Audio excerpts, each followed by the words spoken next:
welcome back to my YouTube channel. Thank you so much for joining me today. As I'm filming it, this is March 1st, so welcome to February's reading wrap up. February was actually an insane reading month for me. Wait, before I go too far, so I have got my window open that is kind of just above my phone, so if you hear any like extra background noise, I'm just really warm. I've kind of come in from work and wanted to film this while I had some spare time, but I'm the type of person that when I come in and do something quickly I get ridiculously hot, so yeah, that's where we're at. February was an insane reading month for me. I read 10 books. I finished a book on the 1st of February and I finished my last book on the 29th, so like it just felt like such a concise reading month, and I'm here for that. As well as reading like a decent amount of books, I actually thoroughly enjoyed all of the books that I read. I don't think anything was below a 4-star. So to me that is a really good reading month. I know I'm slightly more liberal with my star ratings. Most books end up being like a 3 or 4 star for me, just because if I enjoy them, I think I know what I like. I'm a romance girly through and through, so I do stick to those kinds of books. You'll notice a bit of a theme of the types of romance that I read this month. I was on a cowboy and then a hockey player kick. Two types of men that I don't see very regularly in my day-to-day life, but you know, I'll take them in the novels. But yeah, I read 2 books from my favourite author in the world. No points for guessing who that author is. But so I just ramble continuously because I love talking about books. I also went to Europe's biggest Waterstones in Piccadilly in London, and picked up, you know what, I might start with that because I'm not going to do a haul for those, so bear with. So when I went to the Waterstones, I obviously couldn't go to like Europe's biggest Waterstones and not pick out books. Like, I couldn't do that. So I bought 3 books for me and I bought 1 for my mum. So the one I bought my mum was One Day.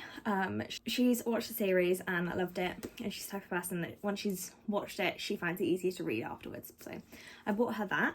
And then I bought The Song of Achilles by Madeline Miller. I have had my eye kind of on this. It's a little bit of a daunting read for me. I don't quite know when I'll get to it. I started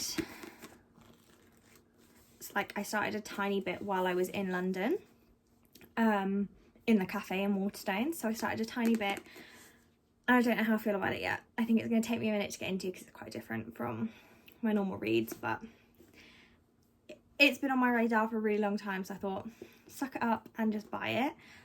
So I did. I then saw Next of Kin by Hannah Bonham Young on the table and snapped that up quicker than you can say anything, because I actually had this book ordered and it must have been right as the indie books were going out of print and my order got cancelled and I never got it. So when I saw the new covers sat there in all their glory, I had to pick it up. I loved Out on a Limb. It was one of my favourite books of last year, so I'm super thrilled to have this. This is probably a very near future read. Weirdly, my mum also kind of looked at this as we were browsing, so she may even borrow this once I'm done, so we'll see. And then I had never seen this book before. I don't know whether I've heard anyone talk about it. If I have, don't remember it. But Mixed Signals by B.K. Borison. I've heard of Love Light Farms, which is on the back, so I've heard people reading that one and there's been mixed reviews about it, but this is Mixed Signals and I loved it. So recently in my job I'm a social media account manager. I've been managing the account of a new bakery that has opened, and kind of in my bakery gal era, been loving it, thrilled. So this book, a bashful man who can rock a Hawaiian shirt, a hopeful and dreamy bakery owner, enough sweets to give you a cavity, and your favourite Inglewild residence. Like, so maybe this is like book 2 and I should have read Love Light Farms first, maybe. But I just saw this one and the cover drew me in, and then mixed signals just, I don't know, I thought it sounded good. So they were the 3 books that I picked up while I was in London. And now moving on to the regularly scheduled portion of this video, the February reading wrap up. So I started the month finishing Never by Jessa Hastings. Now, can we just take a second for how absolutely stunning this cover is? Emmy Lawless did literally the most fantastic job. Like, this is beautiful. And like all the colours and the fact that the cover just, oh, it's stunning. So, this book, I know there were so many mixed opinions on it, and there were lots of things that people didn't like, and there were lots of things that people loved. And I think it definitely got more of a mixed reaction than anyone thought it was going to, considering how much, if you love Magnolia Park series, the Magnolia Park series, it's one of those things that you just love. And I think this was very different. So, up until, I gave this 4 stars. I gave it 4 stars. Potentially in my head it's 3.5, 3.75, but on Goodreads I've gone for 4. Now, up to the 90% mark, I loved this book. I was eating it up. I have a strong favourite, and if you read my Goodreads, you would 100% know who that is. Don't even understand how the other person can have favourites. Maybe I'm in the majority. Let me know. If you read it, let me know. But up until 90% mark, loved it. Fantastic. Thought it was nostalgic, as well as also still giving me that grown-up adult feel to a book that I need, but still very much having those fairy tale elements to it. So it was just something inside of me just made me happy. We got to the final 10%, and that is where it almost lost everything for me. Not everything, that's dramatic. I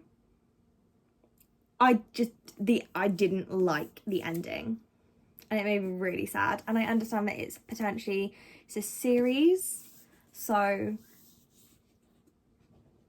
I'm hoping I will definitely be picking up the next book, so I'm really hoping that I fall in love with the series in the way that I was hoping I'm going to. But this one, just kind of the ending just really left me feeling a bit it wasn't what I was hoping for, and I don't know, it was really disappointing. Like, I was so like, oh, this is great, like I'm loving it, and I just fell a bit flat at the end, and that was super disappointing for me because, like I said, I adore it. I adore Jessa Hastings, like her writing style, and the writing in this book is beautiful. The descriptions and the way Jessa Hastings writes thought patterns and things like that is just incredible. So I still loved all of that element, but it's just the ending just fell a tad flat for me. But it was still a 3.5 to 4 star book for me. It was just the last 10%. I would change bits of that last 10%, hands down. The second book that I then read in February was Here With Me by Brooke Montgomery.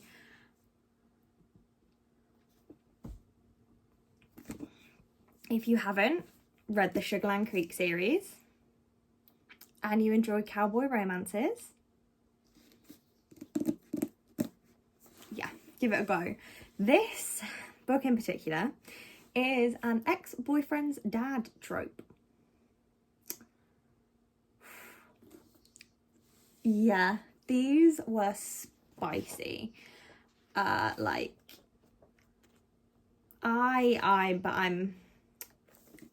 I'm a spice kind of girl. I like my romance books to have that spice in them. Yeah, I'm not against them. I'm not against spice in any form. So yeah, this one was a 4 or 5? 4, I think. I think I only had one 5-star this month. I think this was a 4, but a really, really high 4-star. I ate this up. I think I finished it in like 24 hours or something like that.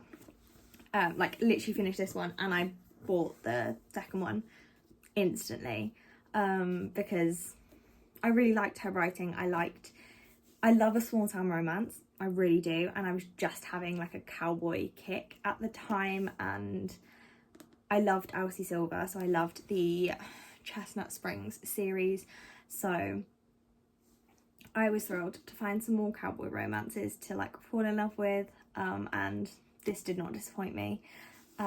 Fisher and Noah were just,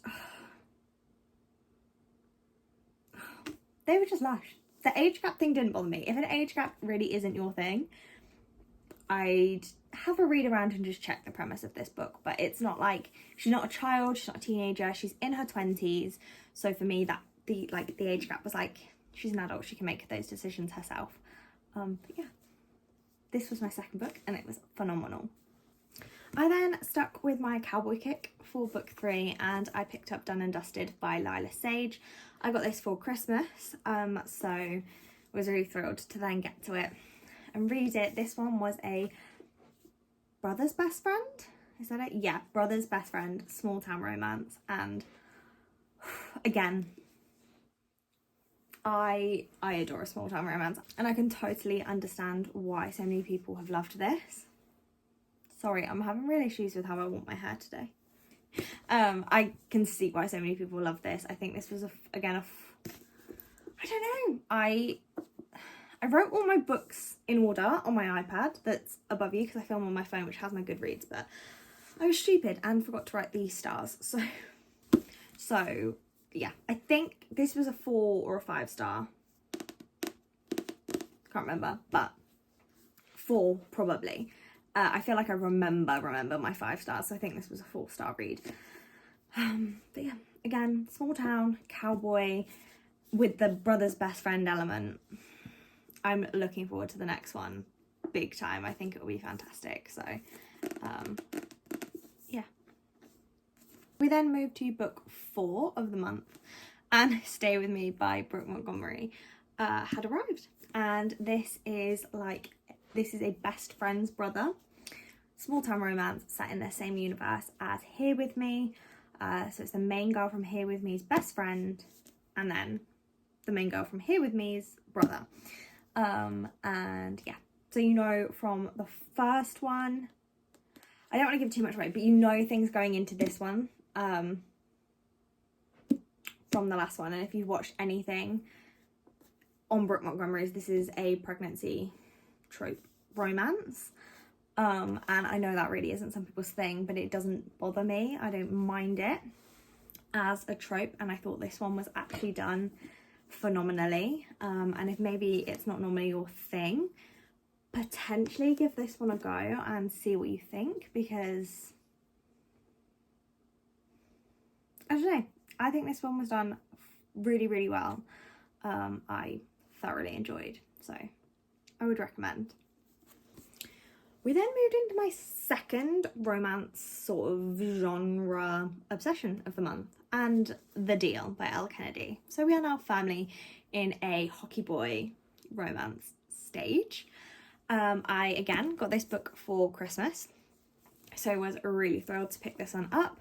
So this follows Hannah and Garrett. I'm sure if you are on BookTok or BookTube or Bookstagram, you have definitely heard of these characters. I don't know what took me so long to pick it up, because I've liked any Elle Kennedy book that I've read so far.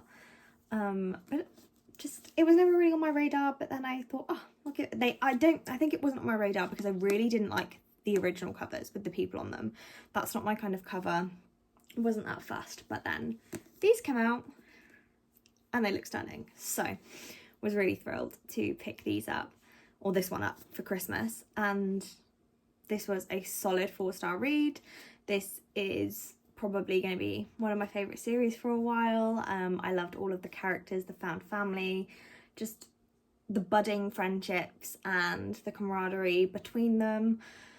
The hockey side of it I like it because I'm not a big sport person myself, but hockey isn't something that I have any kind of connection to, so it's just nice to read something like that, in my opinion, that has nothing like your regular life. So this was book number 5 of the month. And then book number 6.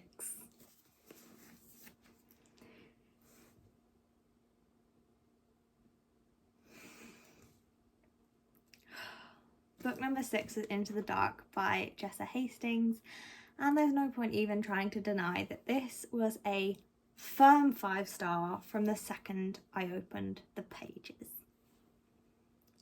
I don't care. Argue with me all you want. This, 5-star, no arguments. None. 0. I won't even pretend that I'm listening if you're arguing with me. So, this book is chunky. She took me about a week to read, and that is not because I found it difficult to read it. It's because I was physically restraining myself from reading the entire thing in one go.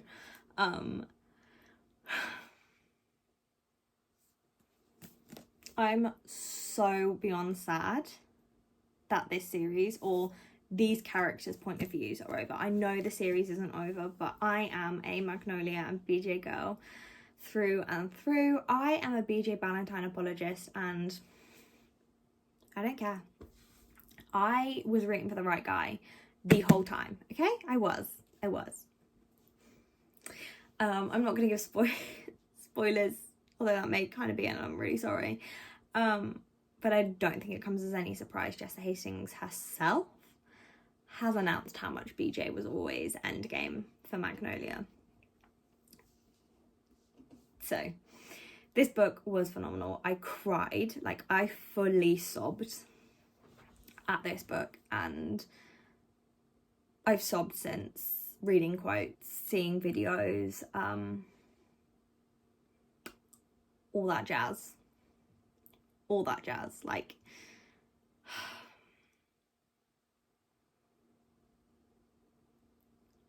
this ended in potentially the most perfect way a book has ever ended, in my opinion. These characters got everything I hoped that, or BJ and Magnolia got everything that I hoped they would get, and I'm gonna miss them. And I know that sounds so weird because they're book characters, but I'm gonna miss them so much. And the feeling when I finished of knowing that there are no more Magnolia and BJ points of views, like I can't explain how empty I felt waking up the next day. Does anyone else get that? Does anyone else understand me? Because I know my family don't. No one that I'm like work with and stuff, no one really gets it. But the emptiness inside of me was insane. I missed them the second the book closed. The quotes in this are just... yeah, I'm kind of getting emotional just even thinking about them, which is... come on, Charlotte, get a grip. This series will hold a special place in my heart forever. I'm getting a tattoo, or 2 to be fair, dedicated to this series. Things that happened in this book have made me super excited for the next Daisy Hates books, but I'm a Magnolia girl. I need sweatshirts, okay?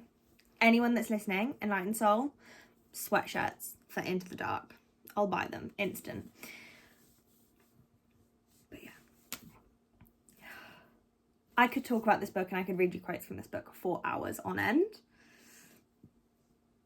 No joke. But I'm not gonna, because I personally believe you have to experience these books to get what I'm talking about. And if you're someone that has experienced them and you want to chat, message, like comment, and we can connect on Instagram or something. Like my Instagram's linked in my description box, so if you're someone that loves this series even a fraction of the amount that I love it and want to chat and discuss, and you've read it and you have opinions, find me on Instagram, send me a message, and I would love to chat to you about it. But yeah, this was book number 6, 100% a 5-star, 6, 7, 8, 9, 10-star book, however we want to rate it. I'm almost 100% confident that I can say this is my top book of 2024. Hold me to that. Top book of 2024 in my hands right now on the 1st of March. I then knew that I needed something to help me get over that empty, slumpy feeling that was going on in my brain. I didn't want to go into a slump. Really didn't. So I had to pick my next book super carefully. And obviously I had just read The Deal by Elle Kennedy and loved it. So I had preempted the feeling that would come at the end of Magnolia Parks, and I had already ordered the rest of the off-campus series. So we then had The School by Elle Kennedy. And again, this was a 4-star book. This one follows Ali and Dean. And I believe these are most people's favourite couple. They weren't my favourite, but I loved the book all the same. I had a different couple that kind of just tugged at my heartstrings a little bit more. But that being said, loved this one, ate this one up just the same, finished it very quickly. They're not particularly long books, especially for me. Like, these aren't particularly long. So I ate it up. They're just easy to digest, in my opinion. Like, I do just think they're super easy. So I've just sat here and seen that says number 3, and I skipped a fucking book. We'll go back a minute. But okay, so this is actually number 8. Number 8. This is Dean and Ali. 4-star. Really enjoyed it. It was fantastic. The 6th book, 7th, I'm getting so confused. The 7th book that I actually read was The Mistake by Elle Kennedy, which follows Logan and Grace. This is The Mistake. So this is book 2 in the off-campus series. This also was fantastic. 4-star read. Just there was something about these characters and their friendships and things that I adored. So I don't have too much to say on them. I think they're just really super easy to digest books, and that's what I love about them. It's what I needed coming out of Into the Dark. So yeah, this one was book 7. We've done book 8. So book 9.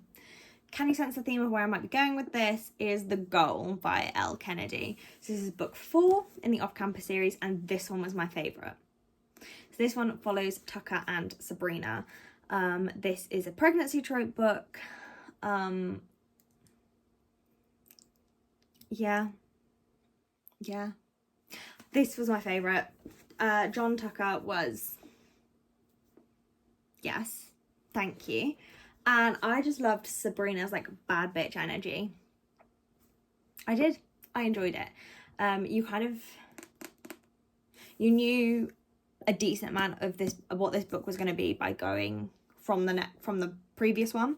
The ending of the previous one kind of foreshadowed some bits that are going to happen in here. But yeah, this one was my favourite. Their romance was just adorable. I think they were just the ones that related to me the most.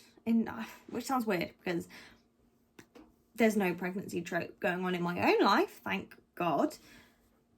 But something about Sabrina's character and the way she was, and how career focused she was, and how driven, and her character related to me. So I really enjoyed it. Fantastic. And then my 10th and final book of the month was The Legacy by Elle Kennedy. So this is book 5 in the series. So this one is 4 short novellas that follow all of the characters from the previous books. This is 4 novellas based 3 years after the original books ended. So you've kind of seen them grown and where they are as people still.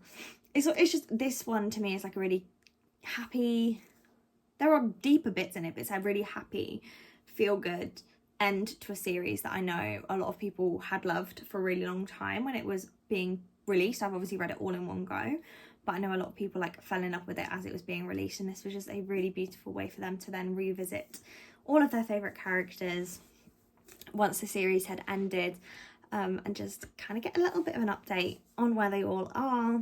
So this was another 4-star, so the series in general was a 4-star series for me. I really enjoyed it. Thought it was, I don't know, it was exactly what I needed to kind of bookend Into the Dark, just so that I didn't sit and dwell on that book for too long. I was always going to dwell on it, but this way it wasn't for like a horrendously prolonged amount of time. So yeah, they were the 10 books that I read in the month of February. Now March, I have a few that are on my radar that I would really like to get to, but I know that I'm highly anticipating April when Taming 7 by Chloe Walsh comes out. Like, yeah, again, Boys of Torment is a top level series for me, so I'm thrilled. But I thought 10 books this month was phenomenal, but like I said, I think at the beginning of the year, I'm not focusing on how many I read, it's more how much I enjoy them, and I read 10 fantastic books, so I'm thoroughly happy with my reading month. I would love to hear what you guys have been reading and enjoying this month, so drop me some comments down below. I am editing an Into the Dark reading vlog, but it's just taking a minute because I filmed way too much and I just let my camera roll while I obviously forgot about it as I delved deeper into the minds of Magnolia and BJ. So that's taking me a minute, and that is definitely more of a me so that I can go back and watch how I felt about them. But yeah, thank you so much for watching. If you liked this video and kind of want to follow along as I stumble through posting on YouTube, please do give me a subscribe and like and comment on this video. I would really appreciate it. My book Instagram and TikTok are linked in my description. I would love to see some new faces on both of those accounts. I probably post a little bit more on TikTok, a bit more active over there, but I love posting on my Instagram as well, so I would adore some follows on both of those accounts if you are someone that would be interested in some more book content from a fairly amateur booktuber. I've definitely not got a fancy setup or anything like that, and I know my posting is quite infrequent, but I work full-time and this for me is a hobby. I know loads of people say that, but like for me, I'm certainly not earning money from it. I have like 12 followers and I just kind of post this because I enjoy it. I like it. I like having people to talk to, or feel like I've got people to talk to about one of my favourite things on the planet. So thank you so much to everyone who stuck around for my rambling. It's been great to have you. I'm gonna go and cook some dinner now, and I hope you have a fantastic rest of your day, night, morning, whenever you're watching this. Bye.